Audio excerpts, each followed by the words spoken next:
네, 앞서 예고했던 대로 오늘 집중 분석은 우리 경제 얘기를 좀 해보겠습니다. IMF가 우리 경제 성장률을 좀 내려서요. 앞서 전해드린 것처럼 이게 오늘 우리 주식시장에도 뭐 직접적인 악재가 또 되기도 했습니다. 그만큼 우리 경제에 대한 걱정들이 커지고 있다 이렇게 볼 수도 있는 건데요. 우리 경제 얘기 오늘 조금 더 다시 깊이 좀 나눠보겠습니다. 오늘 도움 말씀을 해서 단국대 김태희 교수님 모셨습니다. 교수님 어서 오십시오. 네, 안녕하세요. 차 막히는데 오시느라 고생 많으셨습니다.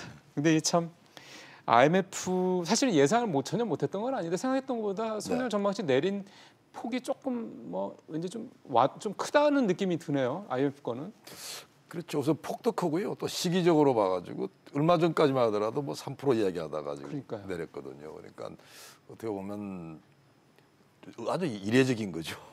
불과 얼마 사이에 하향 조정을 했다는 거고. 예. 그다음 또 IMF 말고 OECD도 그랬고요. 그다음 이제 국내 이제 민간 연구소들 경우도 다 지금 하향 조정을 하는데. 그렇죠. 심지어 지금 한국은행도 지금 이충재도 그러대요. 예. 사실은 지금 이 조정이 반갑지 않은 데다가 그다음에 그게 사실은 지금 10월이면 얼마 남지 않았거든요. 연말까지. 그렇죠. 자꾸 이렇게 조정을 자꾸 하는 거 보면 상태가 매우 안 좋다 이렇게 볼 수 있겠습니다. 올해가 2.8%. 네. 내년에는 말씀하신 대로 0.3%포인트나 내리면서 2.6%까지 내렸단 말이에요. 그러면은 우리 민간 연구소들 그동안 나온 거 봐도 올해보다 내년이 조금 더 낮을 거다는 얘기는 사실 있었는데 2.6%면은 우리나라 민간 연구소들 수치 중에서도 제일 낮은 거의 편에 속하거든요. 지금 사실은 그 IMF 경우가 2.6% 내린 게 말이죠. 내년 전망을 저는 굉장히 좀 충격적으로 봤는데요. 어떻게 보면 IMF가 3% 이야기하다가 이렇게 지금 금년 연초에는 그렇게 했습니다. 그랬죠. 근데 이게 지금 0.4% 가까이 이렇게 내렸다는 건데 사실은 지금 우리나라 잠재 성장률이라는 게 있습니다. 정상적인 상태에서 성장할 수 있는 거. 그게 대략 한 2.9% 정도 잡아요. 한 3% 가까이. 근데 지금 금년도가 그러면 잠재 성장보다 훨씬 못 미친다는 이야기고 내년도도 못 미친다는 이야기거든요. 한참 못 미치는 거죠. 그러면 우리가 잠재 성장이라고 하는 게 좀 정상적인 어떤 그런 상황을 말하는데 상당히 지금 이 정상에서 많이 벗어나 있다. 그리고 내년도에는 더 그게 심하다. 이렇게 지금 이해를 하면 될 것 같습니다.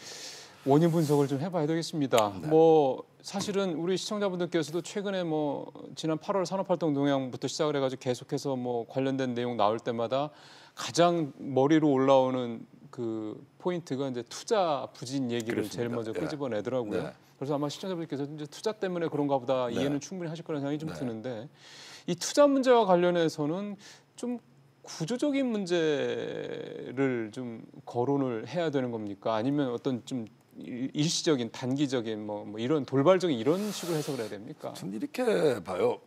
우선 수출이 지금 잘 되거든요. 수출은 그러니까 뭐 미국 경제가 너무 좋아서 지금 걱정을 하는 상황이면 당연히 우리 기업도 투자를 해가지고 해외로 나갈 생각을 해야 되는데 지금 그걸 못 하고 있는 거예요. 그러니까 그만큼 어둡게 보고 있는 거죠. 그렇죠. 우선은 이제 기업 입장으로 봐가지고 금년도에 이제 가장 충격했던 게 이제 최저임금이 그냥 한 16% 이상 올라가지고 거기서 정말 참 어떻게 보면 감당하기가 좀 어려운 이런 상황이 간 거고 그다음에 전반적으로 이제 이 기업을 어떻게 먼저 기업 때린다 그럴까요? 기업 키우기가 아니라 기업 때리기 쪽으로 가는 그런 부분들이 어떻게 보면 기업한테 그런 신호를 준 거죠. 아, 굉장히 이 기업 투자 환경이 안 좋다. 그러니까 실제로 그 결과가 뭐냐 그런다면 지금 우리나라 자본이 말이죠. 해외로 막 대거 지금 나가고 있는 거예요. 그러니까 이미 그 부분은 뭐 일부 나오긴 했지만 사실은 그게 지금 굉장히 심각한 문제입니다. 그 이를테면 외국인 자금, 투자 자금 이런 부분 그렇습니다. 그러니까 우리가 지금 이 자금이 말이죠. 국내 투자를 안 하고 해외로 나간다고 하는 이야기는 국내의 투자 환경이 너무 안 좋다고 봤기 때문에 나가는 거거든요. 그리고 그게 지금 제조업만이 그런 게 아니고 서비스업 부분들도 대거 나가고 그다음에 최근에 이제 우리가 최저임금에다가 근로시간 단축 분위기로 가니까 중소기업들도 막 나가는 겁니다.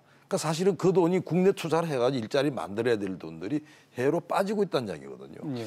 그래서 사실은 이게 투자 환경이 안 좋다 보니까 고용이 좋아질 수가 없는 거죠. 그래서 바로 그런 부분들은 구조적인 이야기로 이렇게 봐야지 뭐 국내 경기가 어떻고 세계 경기가 어떻고 이런 문제가 아니라는 겁니다.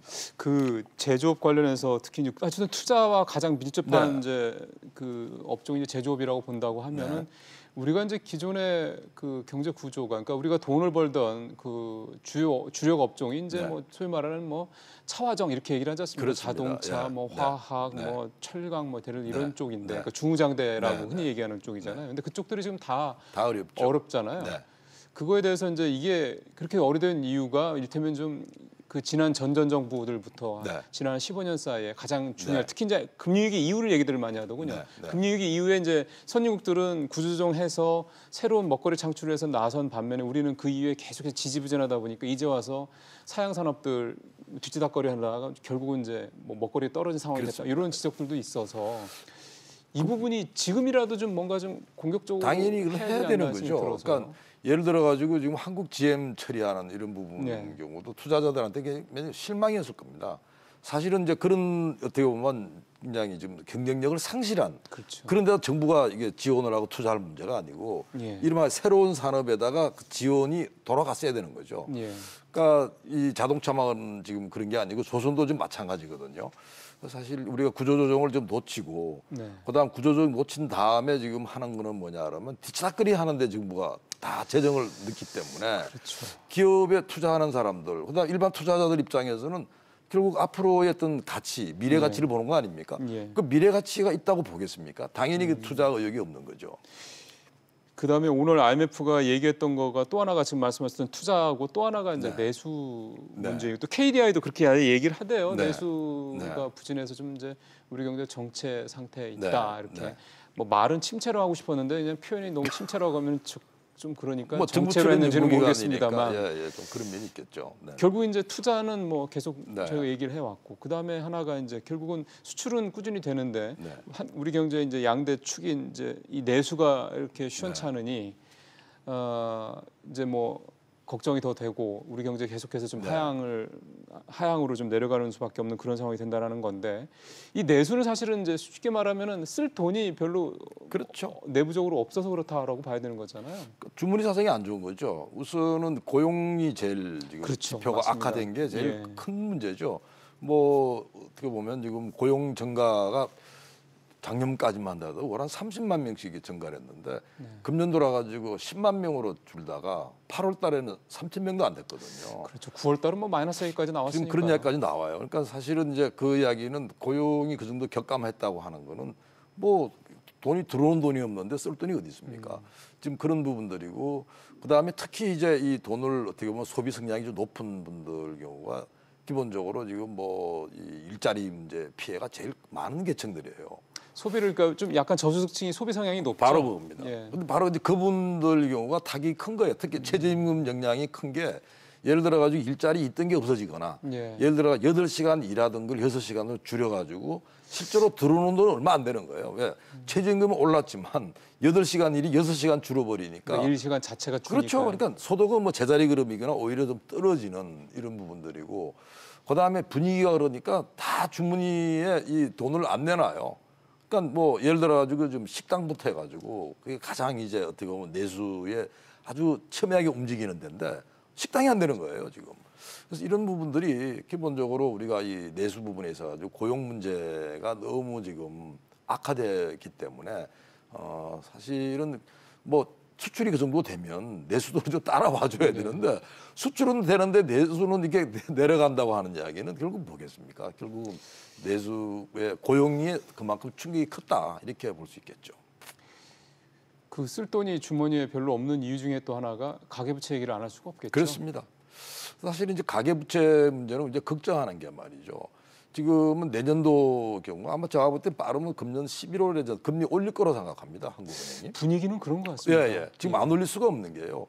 이미 지금 신흥 국가에서는 어떤 현상이 발생하냐라면 막 자본 유출이 막 발생하거든요. 근데 우리가 지금 미국이랑 이제 금리가 역전이 돼 있는데 그것도 꽤 커요. 0.75%포인트라면요. 그렇죠. 근데 그거를 지금 방치해버리게 되면 자본이 되건 나가는데 자본 되건 나가는 경우에는 사실은 그런 경우에는 우리가 과거의 IMF 위기처럼 대량 실업으로 간단 말이죠. 그래서 결국은 한국은행이 금리 안 올 수가 없습니다. 지금까지는 한국은행이 괜찮다고 그랬지만 지금 지난번에 뭐 총리도 금리 왜 안 올리냐 이런 식의 이야기를 하지 않았습니까? 그래서 제가 볼 때는 뭐 한국은행은 올릴 거라 보고 그러면 금리가 올라간다는 이야기는 뭐냐 하면 임금 올랐으니까 고임금이죠.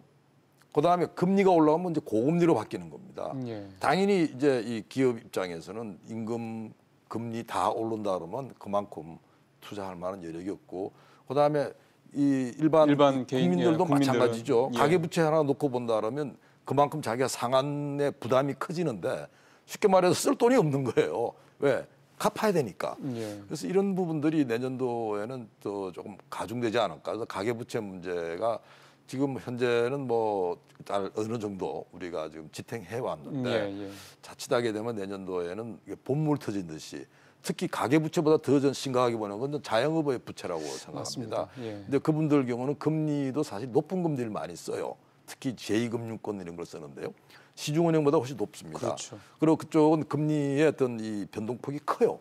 그러면 결국은 자영업은 장사는 안 되는데 금리가 저게 쫙 올라가 버리게 되면 이자 부담이 늘어나니까. 바로 그거죠. 그래서 예.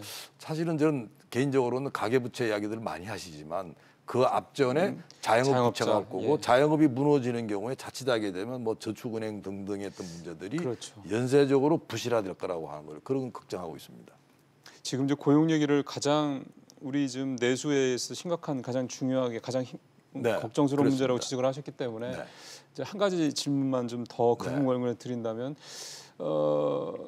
김동연 부총리는 그래서 뭐 내주라는 표현을 썼으니까 다음 네. 주겠죠. 뭐 단기 또는 중기 일자리 대책을 내놓겠다라고 얘기를 했단 네. 말이에요. 네. 어떤 내용들이 담겨야 될까요? 고민들을 하겠습니다. 일단 지금 신문에 나는 거로 이렇게 봤을 때는 이 고용이 안 좋은 지역, 고용 위기 지역에다가 지역에 특화된 무슨 재정 지원을 하겠다고 돼 있는데요. 사실은 그 부분은 이제 우리가 이런 말대로 대량 실업 내지는 이미 사후적인 대책들이거든요. 그렇죠. 예. 근데 그거 가지고는 지금 문제를 해결할 수 없을 텐데 하는 걱정이 돼요. 사실은 왠지 그 이야기를 들으면서 별로 감이 안 좋아요. 지금 가장 시급한 부분은 결국은 이 기업들이 해외 안 나가고 국내 투자할 수 있도록 완전히 규제 부분에 있어 가지고 다 풀어주겠다. 마음껏 투자해라. 예. 뭐 이런 이야기들. 그다음에 예를 들어 가지고 최저임금 문제에 있어 가지고 충격이 너무 크면 그거를 조금 더 어떻게 보면 좀 단계적으로 이렇게 가가지고 너무 걱정하지 마라. 이것도 충격 그렇게 안 간다고. 이런 어떻게 본다라면 지금 투자자 내지는 기업 시장이 원하는 이야기를 해줘야지 이걸 진정을 시키지. 지금까지 우리가 일자리 해가지고 54조 원 썼다 그러거든요. 예. 근데 뭐 일자리 해결이 안 되잖아요. 근데 그렇죠. 똑같은 걸 다시 반복해가지고 재정만 또 투입한다고 했을 때 어떻게 시장은 어떻게 반응하냐라면 저거 또 안 돼 저거. 그래서 그 문제는 다음 주에 이제 한번 봐야 되겠지만 저는 그렇게 기대합니다. 이제는 이런 말 들어가지고 소득주도 성장 정책이나 이런 부분에 있어 가지고 그 문제점을 좀 전면적으로 바꾸는 정책을 확실하게 내놓고 정책의 방향, 그 시그널을 분명히 줘야지 그때부터 뭐 돌아가기 시작하지 않겠냐 이렇게 봅니다. 예, 대통령도 뭐 지난주였나요? 그 SK 하이닉스 청주공장 그쪽에 가서 뭐 그 하이닉스가 이제 2,000명 넘게 이제 신규 창출한다고 그러니까 뭐 애로사항 있으면 다 얘기하라, 다 네. 들어주겠다 뭐 이렇게 얘기하는 거 보면 분명히 일단 대통령은 고용 문제, 특히 고용 문제 관해서는 좀 더 분위기가 전향적으로 바뀌고 있는 것 같긴 합니다. 저도 그래서 합니다. 뭐 우선 본인이 일자리 대통령이라고 이야기를 했는데 자체는 허언이 되어버리죠. 지금까지 1년 반은 사실은 허언이 돼가고 있거든요. 그렇죠. 그러니까 굉장히 어떻게 보면 대통령 입장은 절박한 문제일 겁니다. 근데 이제 그 문제가 사실은 이제 이 여당 내에서도 이제 강경파들 이런 데서 뭘 안 되다 보니까 그렇죠. 지난번에 뭐 규제개혁 법안 하나도 제대로 처리가 안 되고 뭐 아주 정말 고통 끝에 간신히 처리가 되는데 예. 어떻게 보면 이런 문제들 경우는 기본적으로 좀 여당도 특히 이제 강성 분들도 현실을 직시하지 않으면요. 지금 우리가 아까 뭐 신흥국가의 위기 말씀드렸는데 뭐 한국은 그게 예외가 아니라고 이렇게 보장할 수 있나요? 우리도 사실은 위태할 수 있다 이런 생각을 가지는 게 좀 중요하다 생각합니다. 알겠습니다. 위기 의식을 좀 확실하게 좀 가질 필요가 그렇습니다. 있다는 말씀이네요. 네. 교수님 말씀 잘 들었습니다. 네, 감사합니다.